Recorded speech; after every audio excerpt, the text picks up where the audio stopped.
ఎన్నెన్ని అన్న పసి పిల్లవాడు నవ్వాడు.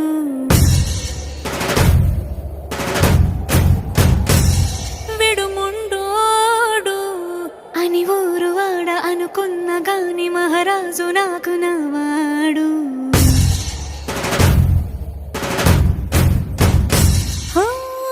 మాట పెడుసైనా మనసులో వెన్న రాయిలా ఉన్నవాడిలోన దేవుడెవరికి తెలుసును నాకన్నా.